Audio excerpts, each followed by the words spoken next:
नमस्कार, मैं खुशी और आप देख रहे हैं आरपीएस समाचार। आइए रुक करते हैं आज की बड़ी खबर की ओर।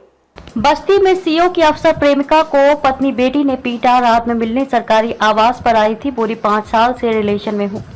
बस्ती के सीओ सदर की प्रेमिका ने उनकी पत्नी और बेटी पर बंधक बनाकर मारपीट का आरोप लगाया है। राजस्थान की महिला हेल्थ अफसर ने पुलिस को दी तहरीर में कहा कि सीओ मेरे साथ रिलेशनशिप में रह रहे हैं। मैं उनसे मिलने जयपुर से बस्ती आई थी। इसी दौरान उनकी पत्नी बेटी ने मुझे कमरे में बंद करके जूतों से मारा। काफी देर तक मेरा मुंह दबाए रखा। सीओ ने भी अपनी पत्नी और बेटी का पक्ष लिया। 2 महिला कांस्टेबल बुलवाकर मुझे गिरफ्तार करवा दिया। घटना 26 मई की रात की है। हेल्थ अफसर ने 28 मई को राजस्थान में 0 एफआईआर दर्ज कराई। इसी दिन केस बस्ती ट्रांसफर किया गया और यहां एफआईआर दर्ज हुई। 10 दिन की इंटरनल जांच के बाद आज शनिवार को सीओ से सभी चार्ज वापस ले लिए गए हैं।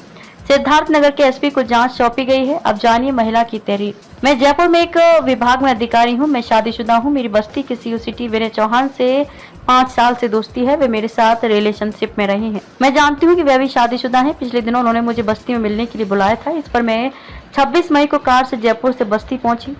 फिर उसी रात सीओ से मिलने उनके सरकारी आवास गए। इस दौरान उनके परिवार के लोग भी आ गए। सीओ सिटी की पत्नी और बेटी ने मुझे बुरी तरह से पीटना शुरू कर दिया। मेरी आंख के नीचे नीला पड़ गया है।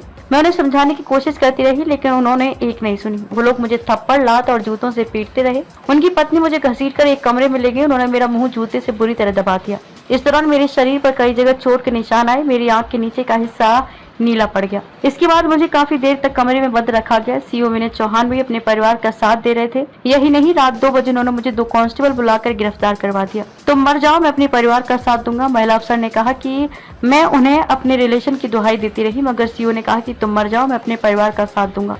वे मुझे पहले कई बार शादी करने की बात कह चुके हैं। कहते थे कि मैं तुमसे बहुत जल्द शादी कर लूंगा। अब जब परिवार तक ये बात आ गई तो मेरे साथ धोखा कर रहे हैं।